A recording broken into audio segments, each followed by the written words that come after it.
Welcome to episode 59 with myself, Alistair Meldrum. And myself, Jane Bond. And have you got rid of that dreadful cough yet, Jane? It's getting slightly better, but I'm definitely still coughing. So hopefully Hopefully you'll manage to mute at the right times. So this week we have Alice Rackley, who is chief executive and founder of an organisation called Polytag. But as usual, more about Alice after the usual news from myself and Jane.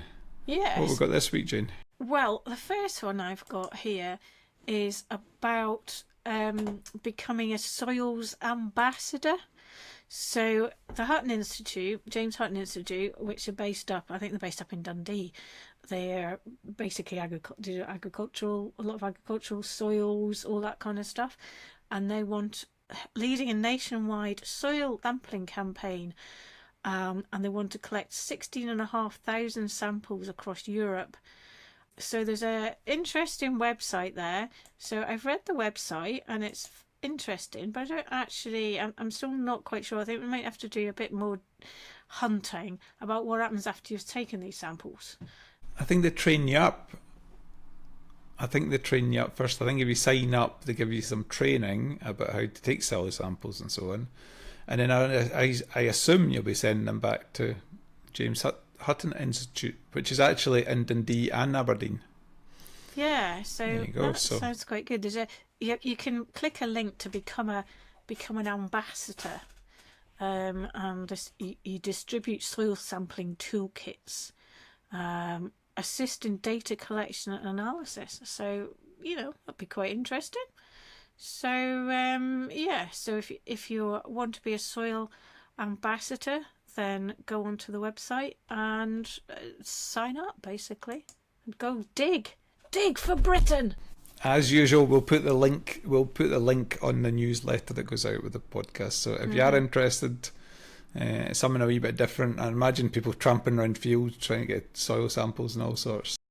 Yep, it does sound quite interesting. I always think these citizen science projects are really interesting. Try to harness, it's a bit like these bird surveys that get done where people have got to watch out the window for an hour and see how many different types of birds to do and all that sort of stuff. They actually provide some really fascinating data. Well, I did that. And then hot off the press, we've just got sparrows. Sparrows. When I looked out of my window, that's all I saw: sparrows. I would just get big black crows. But anyway. I would just get seagulls. Anyway, hot off the news today on the BBC is millions of UK tyres meant for recycling sent to furnaces in India. So this is a BBC File and 4 Investigates programme which has seemingly discovered, I've not seen it yet, that a lot of tyres that are exported for recycling are actually getting burnt in makeshift furnaces, which is totally against all sorts of laws, both British laws I would imagine and Indian laws. And the old tyres is one of these ones that frustrates the life out of me. Every time you go to garage, you pay for the disposal of your tyre. And in all the years I've been involved in the waste industry, I've never heard of the UK tyre manufacturers investing in proper recycling facilities. So they charge the consumer the money, but then they've not actually done much, have they?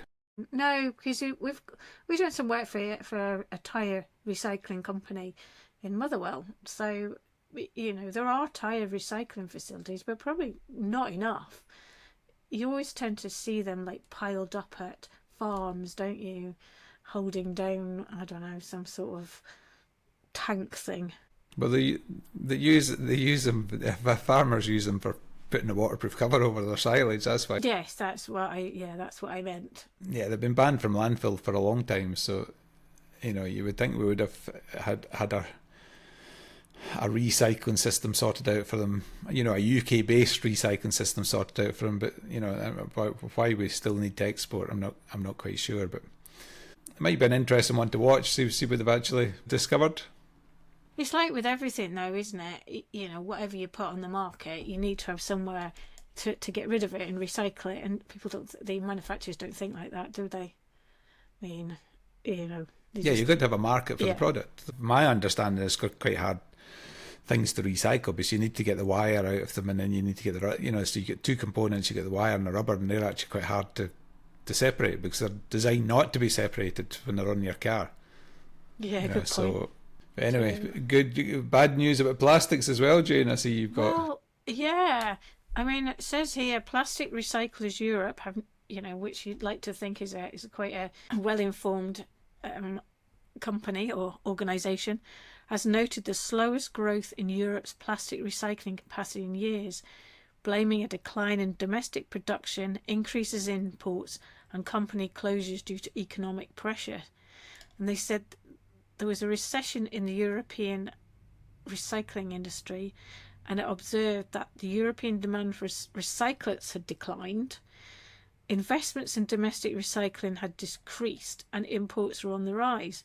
So, if we can't have anywhere to put your recycling and recover it, or if it costs too much for that, then virgin product is going to be more preferable, isn't it? It's all around cost.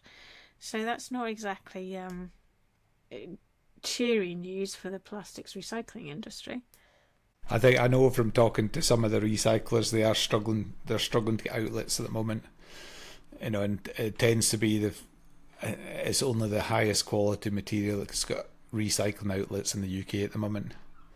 So things like film and plastic films and so on, there's not really any realistic recycling outlets in the UK, which, when we're putting all this effort into collecting material, it seems mad that we've not invested in the actual recycling infrastructure. But there's a number of big plants either had operational issues or closed financially this year, so quite a lot of pressure on the sector, I would suggest. Yes, it does suggest. At the end of it, it does say that metal packaging and European aluminium have suggested that the overall rate for aluminium beverage cans in the EU has reached recycling has reached 74.6%. That's a record level, apparently. For aluminium? Yeah. The price of aluminium is particularly good at the moment. Maybe that's what we should be doing. Maybe we should stop using plastic bottles and only use cans. Yeah, I don't know whether I'd want my. But you need a can. You need a can that you can reseal. That's what you need. Yeah, that's right. That's what you need. You need a can that you can reseal. You can put the ring pull back on. And taking it to even more gloomy news is the bin strike in Birmingham, and so the council tried to put out a bin lorry into a street just to try and get some of the residual waste cleared, and it was swarmed so much that they had to pull it back out the street for the safety of the operators, which we shouldn't laugh really, but seemingly this dispute is down to. I'm not sure if I was dreaming when I heard this, or half dreaming or imagining things, but it's down to equality of pay with males and females. So they've been caught before, Birmingham's seemingly caught before paying the refuse collection more money, and that's been discriminatory against the women in the organisation, and they had to do payouts, and again, if the refuse collection workers get their pay award they're trying to get, then Birmingham Council is going to have to increase the rate of pay for women across the council, and that's what's sitting behind this dispute seemingly. So it's not just the council refuse wanting more money, it's the complexity of actually making sure it's fair between genders. If I made that up, I apologise to Birmingham, but I'm fairly sure I heard that the other day. But it's back to this thing with waste. The minute people have the waste in the house, they seem to have a really strange attitude to it. You can go to your household waste recycling centre site with stuff. I'm sure there's ways you can manage that. A few weeks of not having a collection service wouldn't it be the end of the world? I'm just looking at the website about the bin strikes, and it does say the union said the strikes were a result of the authority's decision to downgrade about 170 roles, which would cost affected staff an average of £8,000 a year in salary, and that the council was not listening or negotiating. So that's what it says. Whether there's something else behind that, I don't know. Yeah, so I'm glad we never had any bin strikes here after all. Nightmare. The thing is, you don't recognise how much you need them, do you? The bin men, until they're not there. It's like when we were in COVID. It was the bin men that were the main men. Yeah, if the magic bin fairy doesn't come along and get your bin, what do we all do? The world stops. Or Yep. some people think the world stops. And have you done your homework, Jane? Have you watched Toxic Town? No, sorry, I've been too busy, Jane. binge watching some trash. Sorry. So I did actually watch Toxic Town. I thought it was very good actually. I thought it was good. So do you realise that is the only case? This is if you never heard the last episode, we talked about Toxic Town with some Aaron had suggested it'd be interesting to talk about, and this is to do with in Corby where they had the steelworks, when they reclaimed the site, when they tried to clean up the site, they did it fairly poorly in terms of compliance with any environmental controls, if you like. So you had lots of vehicles moving about, not sheeted, not netted, lots of dust and so on.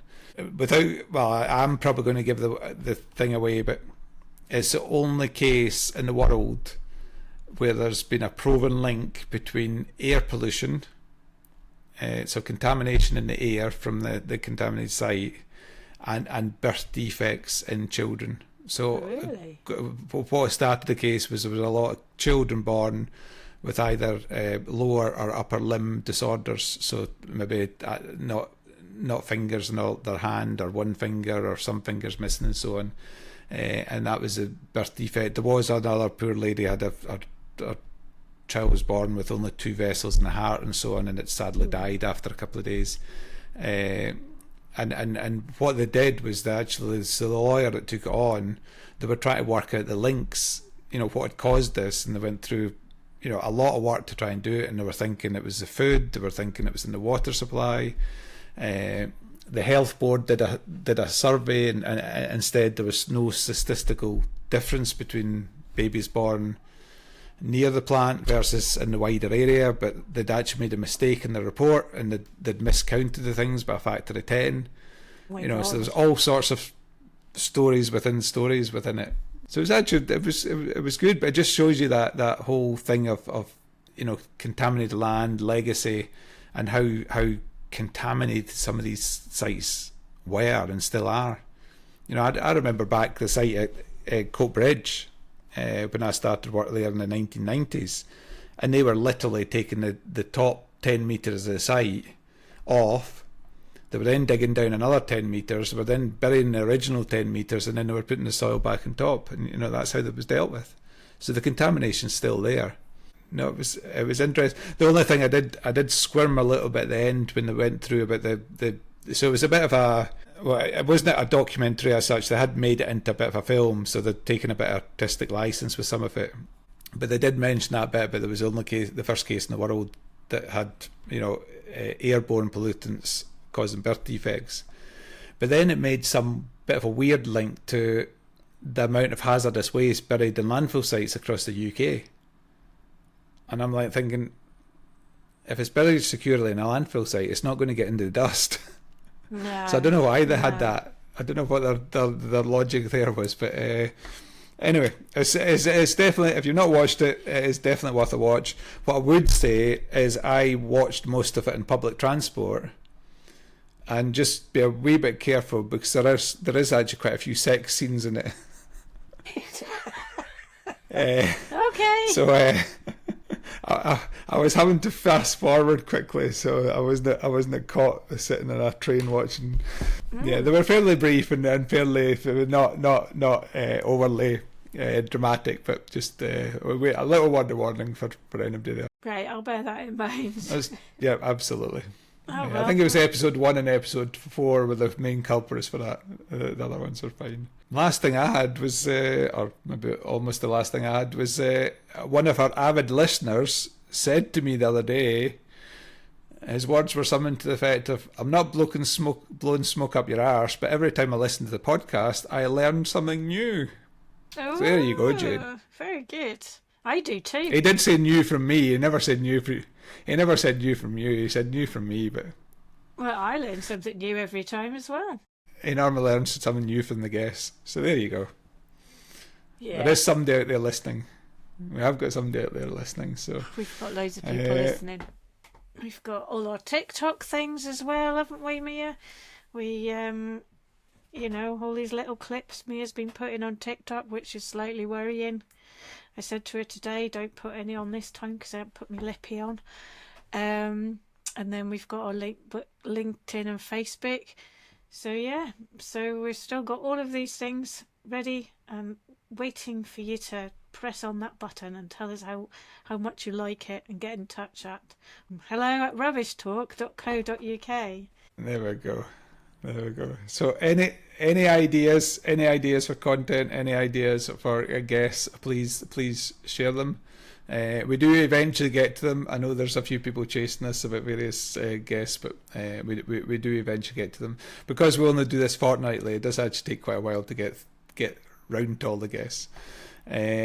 So before we go, just a quick introduction to Alice Rackley, who, as I said at the start, is Chief Executive Officer and founder of an organisation called Polytag.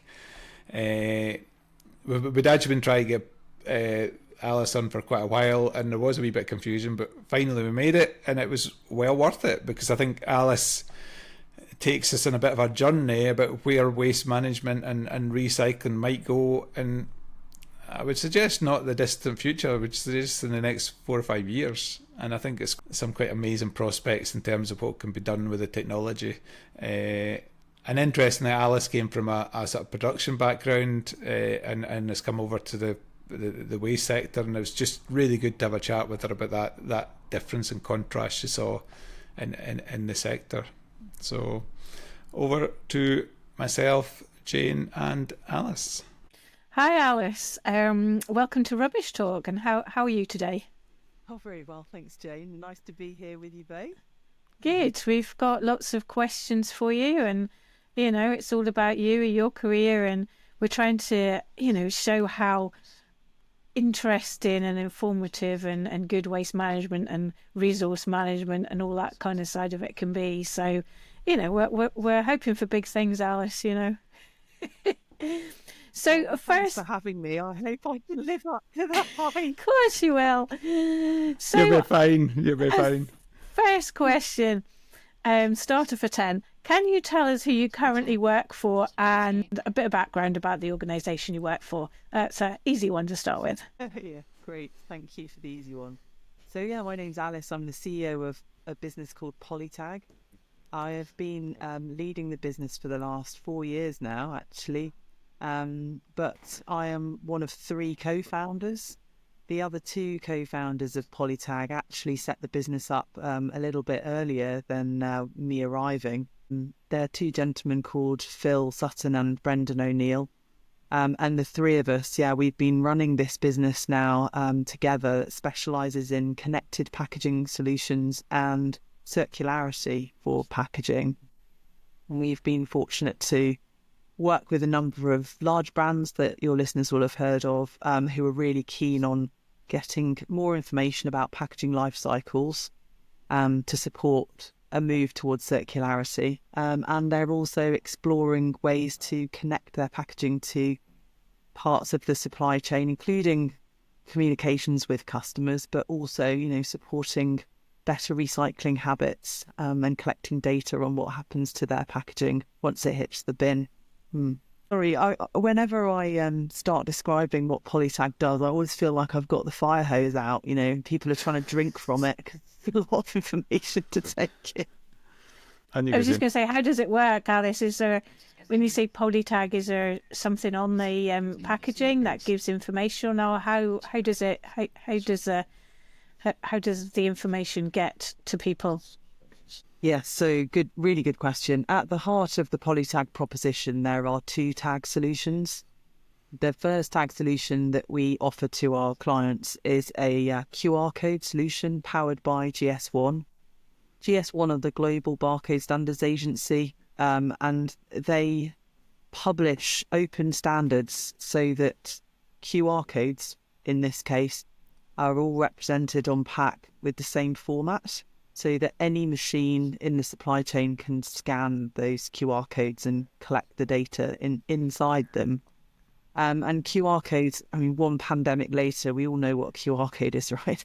QR code stands for Quick Response Code, and it is literally a web address converted into an image of the QR code. And when you scan it with your mobile phone, it'll take you quickly to the web address inside the QR code. But there's another generation of QR codes, if you like, that don't just contain the web address, but they will contain a web address for a specific barcode number, so that every single barcode can have its own little mini web page. And you can also include further information in the GS1 QR code. For example, you can include a batch number or a expiry date.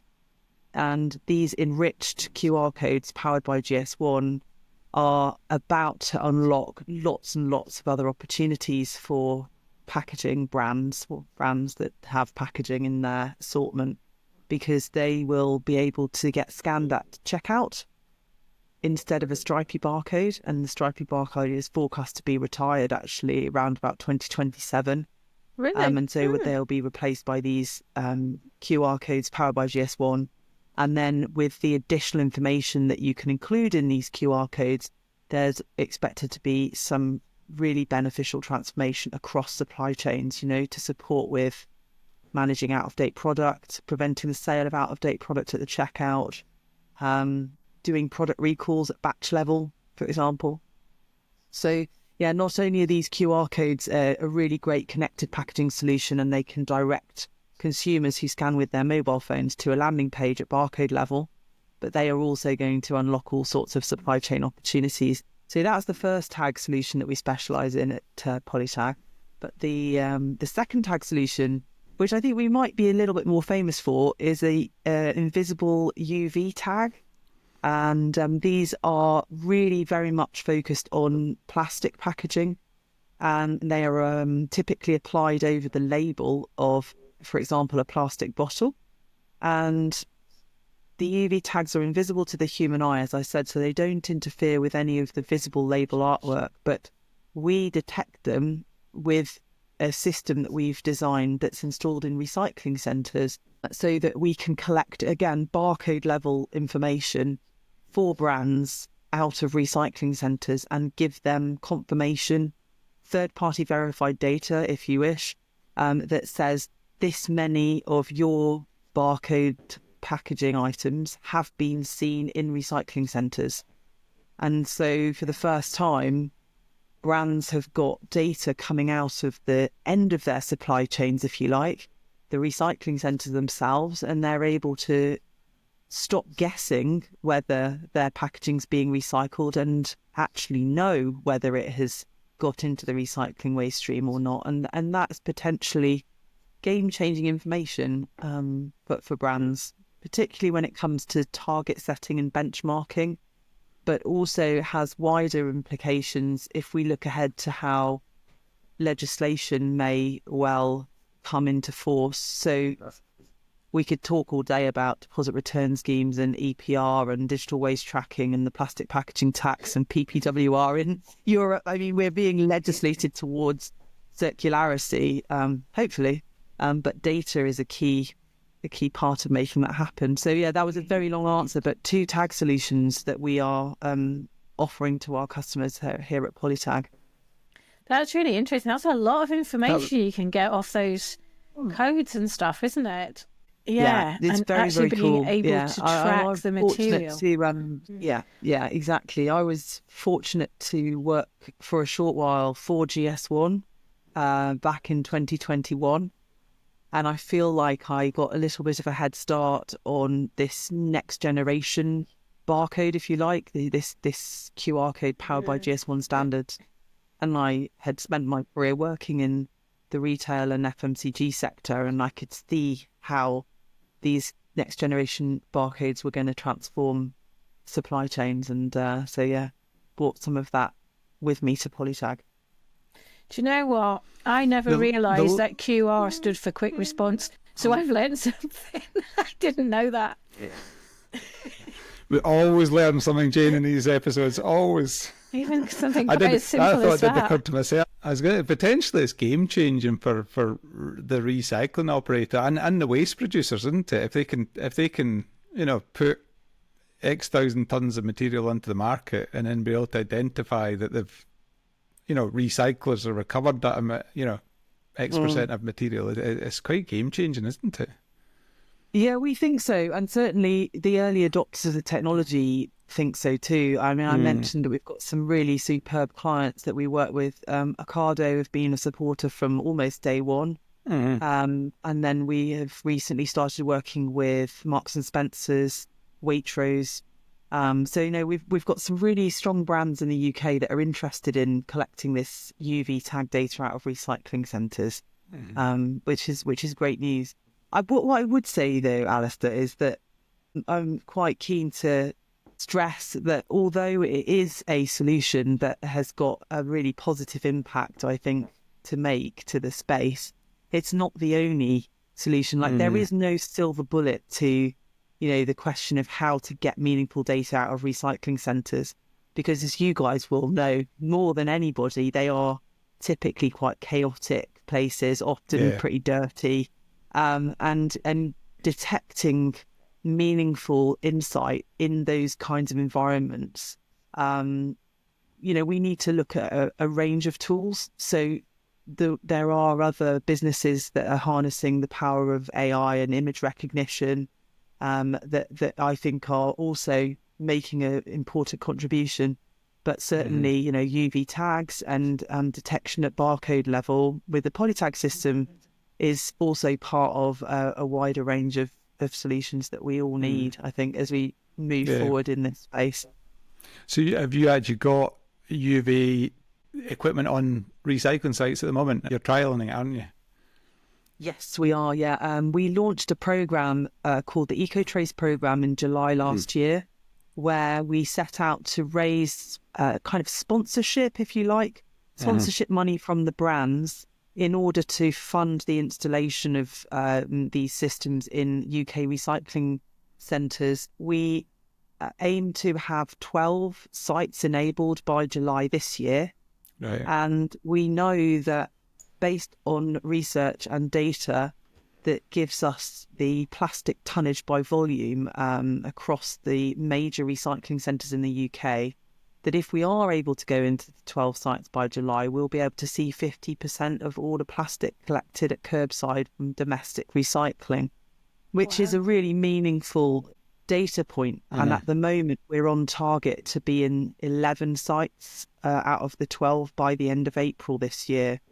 So we have made really good progress, but all due to the foresight and the generous sponsorship of the brands that decided to join the EcoTrace programme and to fund the installation of these units. So, yeah, we're really pleased with the industry response to the programme and how far we've managed to get so far in deploying these systems into UK recycling centres.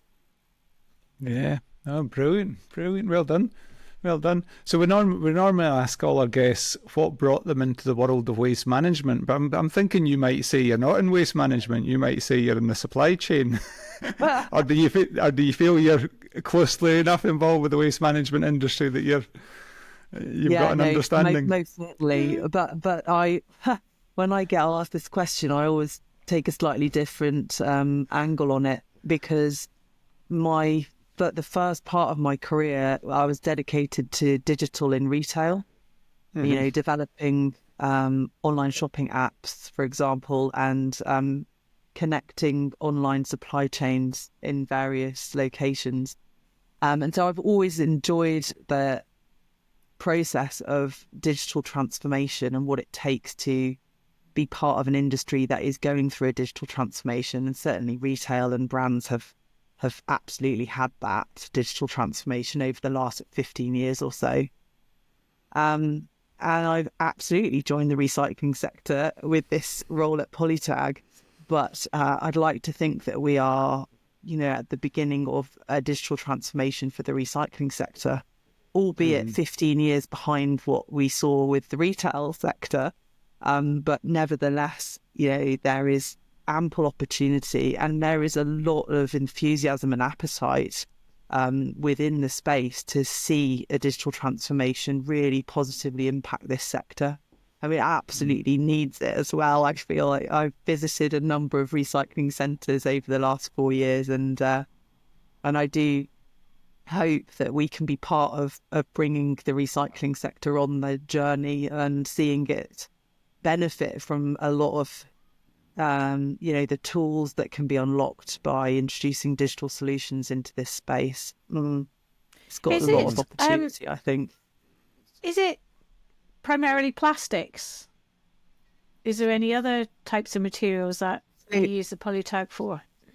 The UV tag solution is primarily aimed at tagging plastic, yes, Jane, but we do know that you can apply it to the aseptic cartons as well. The main restrictor on the UV tags isn't necessarily the type of material, it's that the material really does need to go onto a conveyor system in order for us to detect it.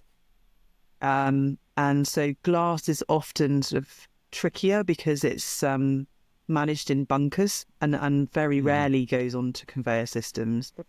And then the other limiting factor is the integrity of the packaging itself. And so with an aluminium can, you often find that it's too crushed or damaged for the code to be readable. Okay. Yeah. That said, that there is a high detection rate on the data matrix format that we use. We've selected the data matrix for the UV tags because they benefit from what's called a 30% error correction rate. And that means that we apply a grid of data matrix in the UV ink all over the surface of the label.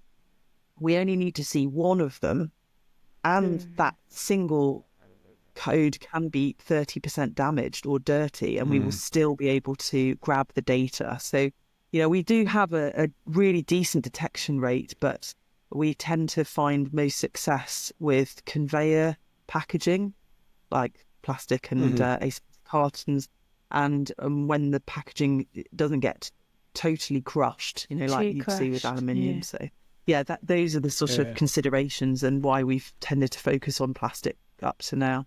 Yeah. What was your initial impression, Alice, when you went from the manufacturing side and then saw the first recycling facility? What was your... It's maybe an unfair question to put you in the spot there. What was your thoughts in terms of complexity of the operation? Yeah, it's a great question. And I think the overriding sense that I got was, gosh, how different the start of the supply chain is to the end of the supply chain. Yeah. Yeah. You go into a manufacturing facility and it's robotic, basically. It's super fast, like unbelievable speeds, very, very accurate, and of course, super clean. Yep. Yeah. And then you couldn't get, on those four factors, you couldn't see anything more different. It's in stark contrast. There's almost zero robotics in a recycling centre. It's all very manual, actually, or at best mechanical. It's slow. It's not accurate at all. It's very chaotic, and of course it's not very clean. Very dirty. I wouldn't go so far as to say that, Jane. It can be though. It's in contrast, isn't it? And people work so incredibly hard in this sector, and I've got so much time and respect for anybody that works in the recycling space, having spent 4 years in it. And I just want to see some of the advancements and the digital solutions that the rest of the supply chain benefit from introduced into this sector. Like, you guys totally can have it and deserve it. Yeah, I had conversations with a recycler recently, Alice, and they've got optical sort equipment, and I'm thinking, that equipment is gathering up so much data on that waste stream, and we're probably not doing anything with it. It knows exactly which bottle's going where and all the rest of it, and that data has just been left in the machine because nobody actually understands it. I think eventually somebody's going to say, hang on a minute here, this data's actually quite valuable. We can actually start learning things from that. It's a really, really good point. I completely agree, and I'm pleased to say that we're actually working very collaboratively and closely with Polytag at the moment, who you will know are the number 2 optical sorter in the world. And they have, as you just explained, this absolutely fantastic near-infrared technology that uses air jets, ballistics to optimize the sortation of plastic packaging. And combining their near-infrared technology with the detection of data within our tags, our UV tags, will absolutely allow us to separate finer grades of plastic, optimize sortation. And it's very exciting because there are some things that near-infrared can't know about the packaging that's being sorted, but you can know if you have data in a code and combine them together. So, for example, we can indicate in the UV tag whether it's food or non-food grade plastic. And we can indicate in the code what generation of plastic has the packaging's been made from.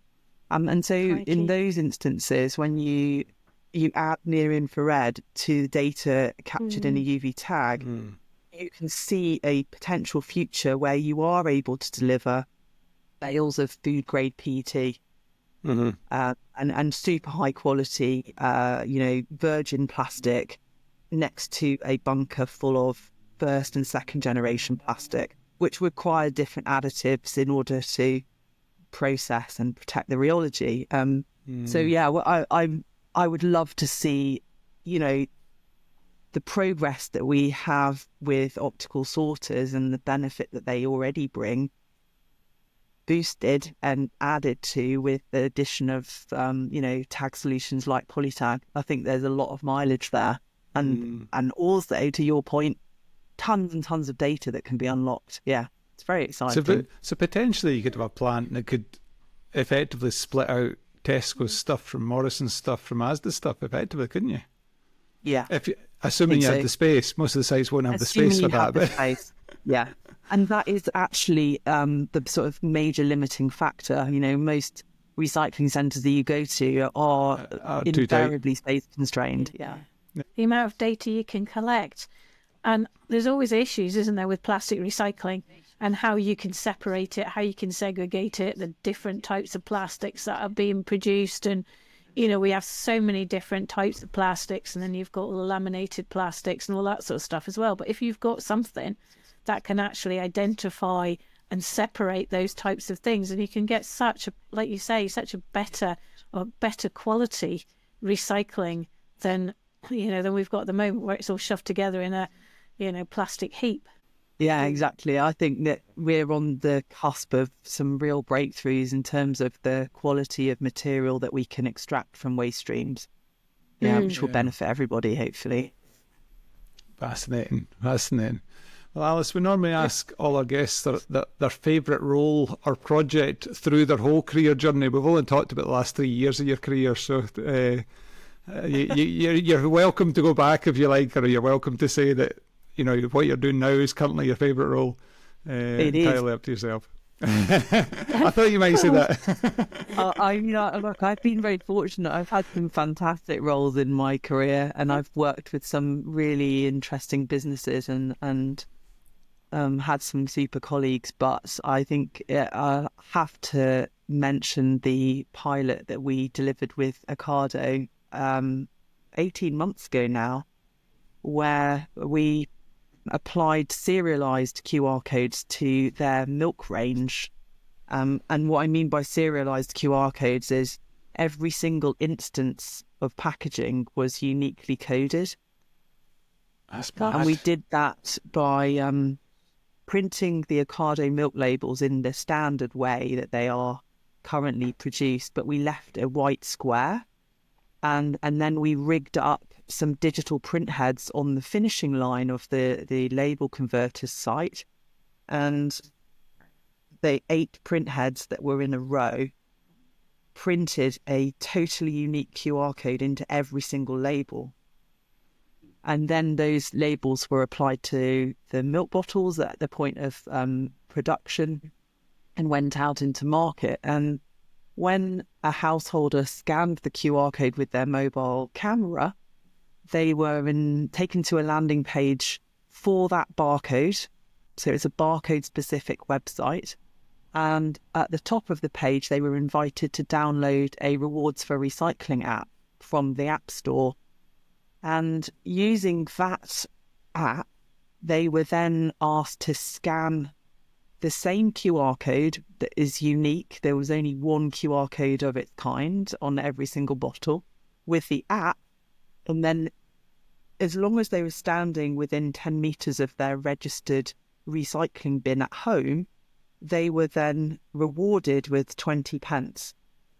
So it was a super exciting opportunity to demonstrate really that a digital deposit return scheme is entirely viable and can be delivered using existing technology solutions that we're all already familiar with. You know, I know many people organise their mortgages on apps now through mobile banking, and so collecting a 20 pence reward for recycling or potentially a 20 pence deposit for recycling using an app shouldn't feel too uncomfortable, and is certainly not unproven technology. That's We were brilliant. really pleased with the uptake. 20,000 20 pences were claimed in 55 days through this app that consumers use to scan these individual QR codes.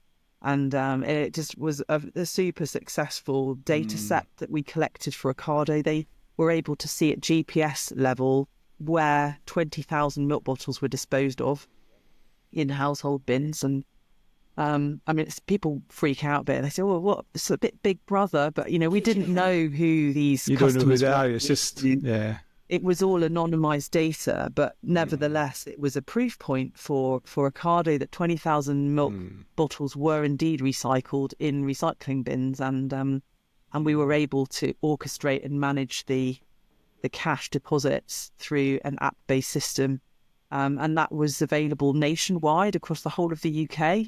We saw really good coverage, and you know, I'd like to think that it's a little step towards the UK being open to introducing digital solutions for the deposit return scheme. I mean, possibly it's too late for the UK, but definitely it's not too late for Wales. So we'll see. That was definitely one of the issues with the deposit return scheme in Scotland, that you were putting all this infrastructure in place when a lot of that material was already getting recycled through the existing council collection. And it seemed a bit of a contradiction that you're putting all the investment in new facilities when there was a perfectly good doorstep collection system. So I can see the potential of a digital DRS totally. Yeah, it does I mean, make a lot of sense. Somebody said to me once that, you know, why are we only trying to recycle things that fit through a reverse vending machine hole that big? Like, we'd like to get people to recycle, you know, as much as possible, not just things that are that shaped. No, that's definitely a good point.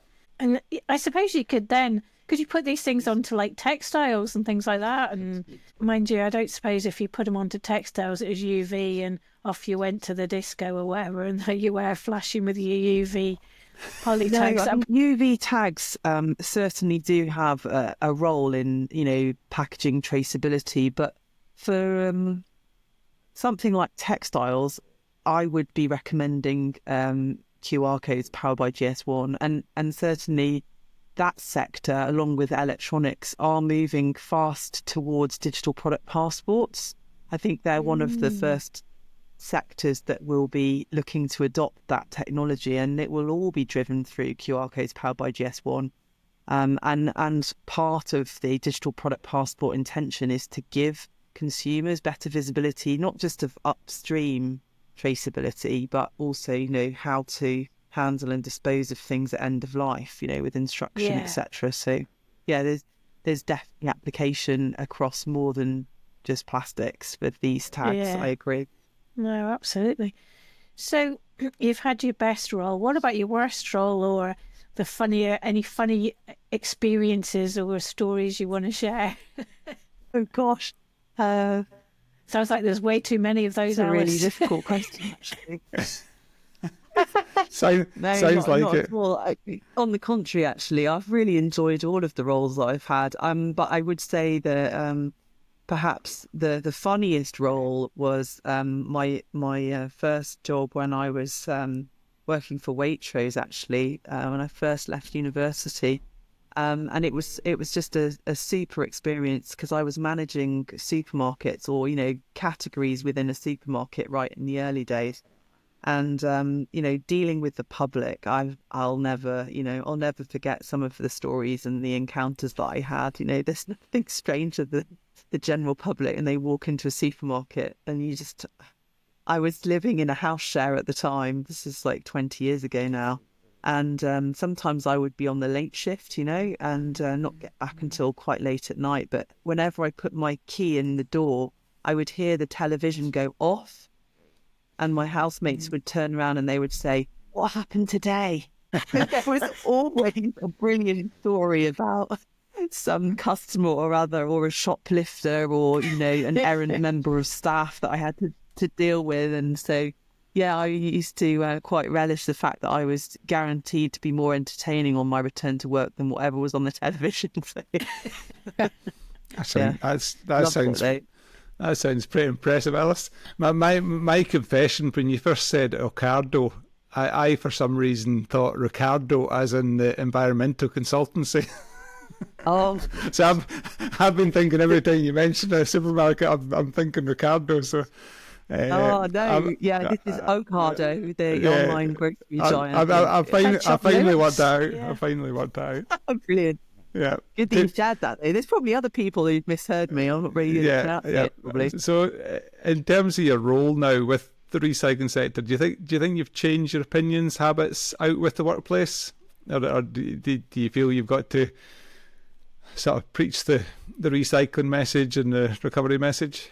More than joining the sector, actually, was having children that did it for me, because both of my children were voracious yogurt eaters in their early years, and I used to be absolutely horrified at the amount of plastic yogurt pots that I would rinse out and put in the recycling bin. And I often used to think, God, I hope these are getting recycled or something's happening to them, because nothing like having a child to create a lot of additional waste, right? And yogurt pots were the thing that triggered me. And so I think to some extent, I certainly enjoy and appreciate the opportunities to contribute to the recycling sector, because it's such an important part of what I think we need to consider as a society, how waste is managed and how it's handled. And I want to feel like I'm trying in some small way to make a positive impact for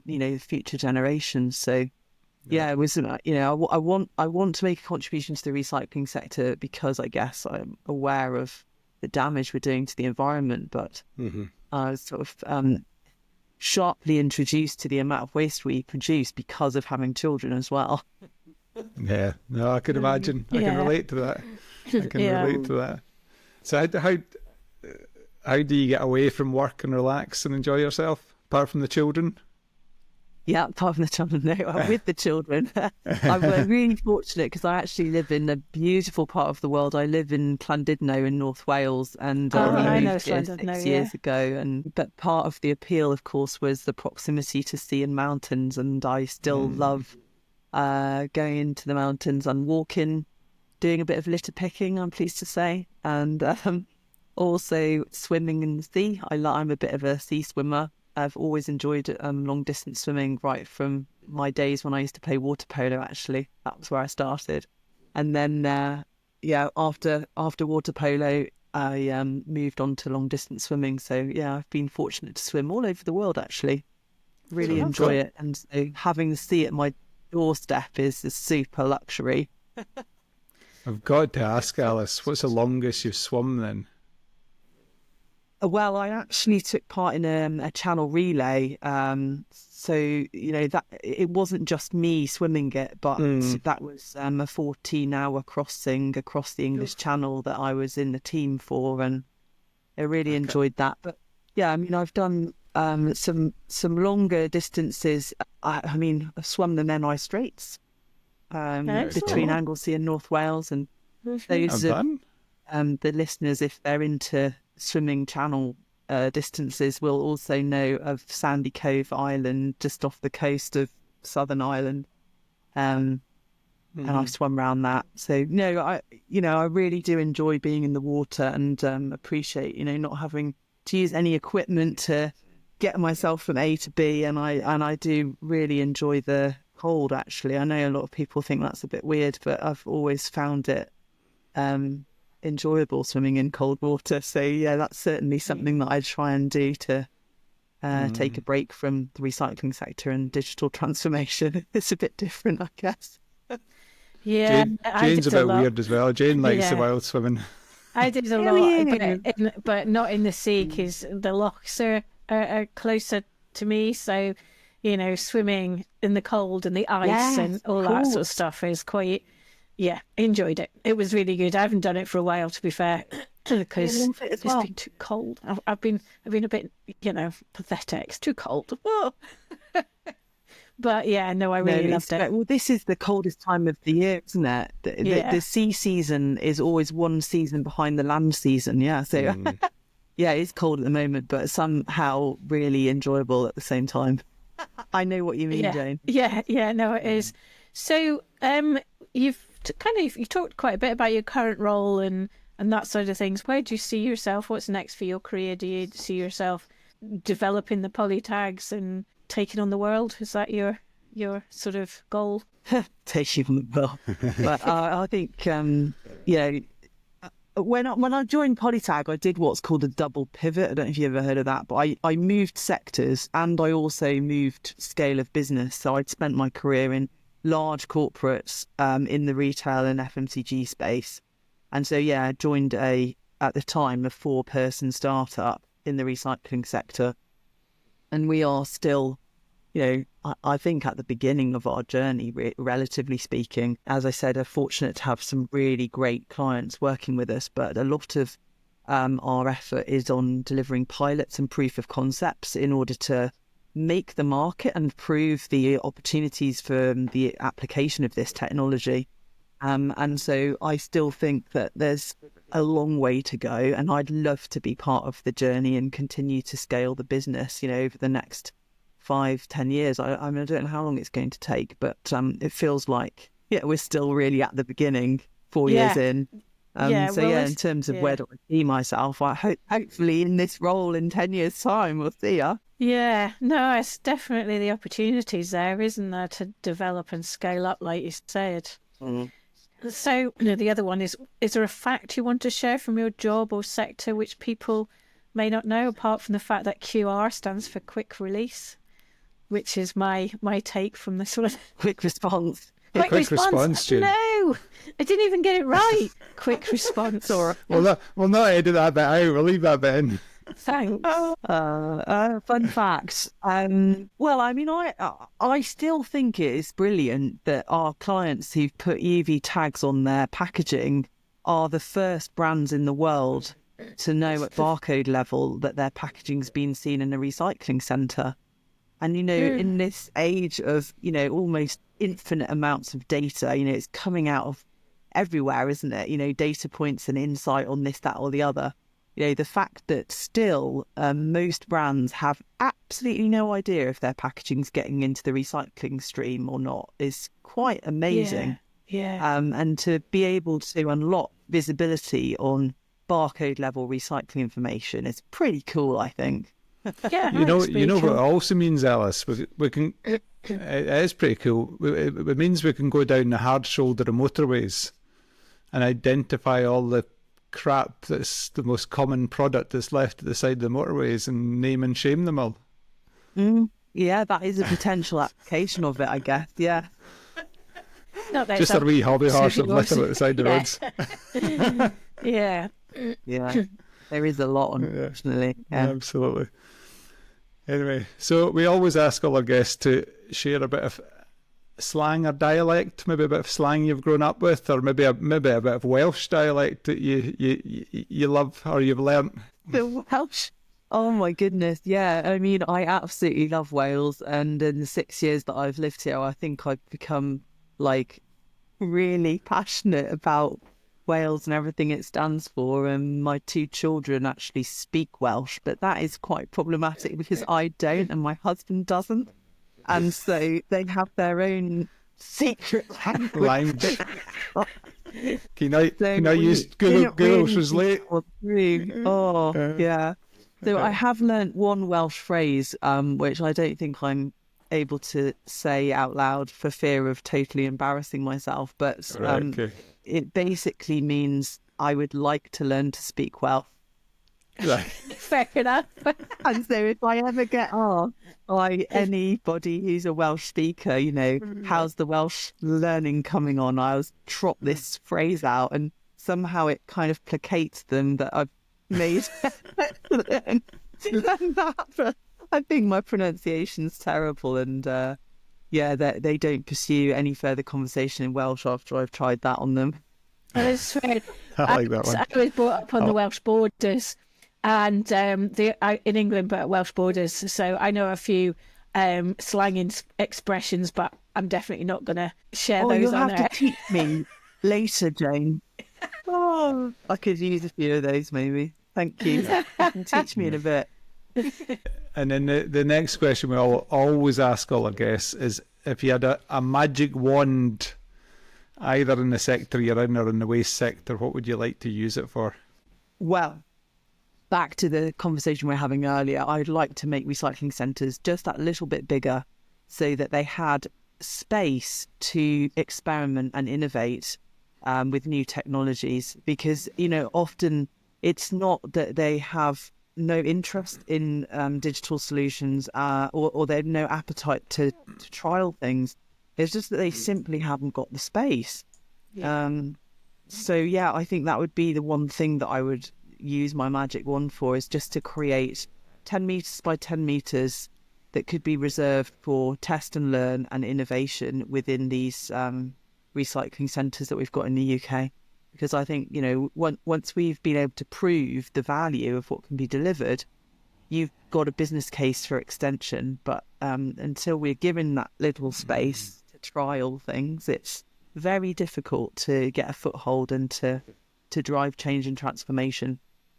Space you need space, space. basically. And then my last question, and this is a very last question, what advice would you give to younger generation coming into the business in the sector? We're trying to make it, you know, encouraging for the younger generation to come in. What sort of advice would you give them? Well, gosh, I'm not sure I'm in a position to give out career advice, really. I still don't know what I want to be when I grow up. But I would say, well, maybe my colleagues would say this as well about me, but I do ask a lot of questions. And I think I have benefited to some extent from having experience in a completely different sector and then arriving in the recycling space. And some of the ways that I think about problems and, you know, seek solutions are informed by my past life in a totally other sector. And so, yeah, what am I trying to say? Career advice, you know, ask lots of questions, stay curious. Don't worry about moving across sectors as well. I think that, you know, there's a lot of, you know, value that you can bring from something that might seem like a totally different sector. But actually, you know, there are opportunities to apply your experience elsewhere and to deliver solutions. That's good advice, actually. Cross sector. And I suppose the other thing about the recycling space, which, I mean, hopefully it's come across in our conversation, you know, there's so much potential to drive change in this space, because it feels like it's been a little bit overlooked or neglected or forgotten about. And so in comparison to perhaps other sectors that, you know, might be at the bleeding edge of innovation or technology, you know, what we're trying to do in the recycling sector is actually just apply existing solutions that have been tried and tested elsewhere to a new area, and the potential to see huge leaps forward in terms of optimization and added value are just absolutely massive in this space. And so if you're sort of excited by seeing transformation happen and seeing a sector really move on positively, I can't think of another space really where that is likely to happen over the next 10 years. Like I reckon if we were having this chat in 2035, we would look back and just be absolutely blown away by the transformation that we will have undergone in this sector. And there is precedent for that, because I often tell the story of when I was working for Marks and Spencer's back in 2012. Yeah, 2012. So what's that? 13 years ago.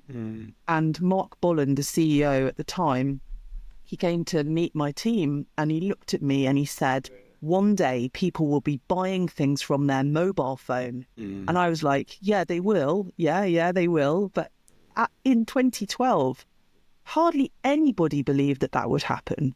And now look at us, I just mentioned, we're doing mortgages with our banking apps and, arranging tens of thousands of pounds worth of transactions, let alone buying your Marks and Spencer's jumper, on an app.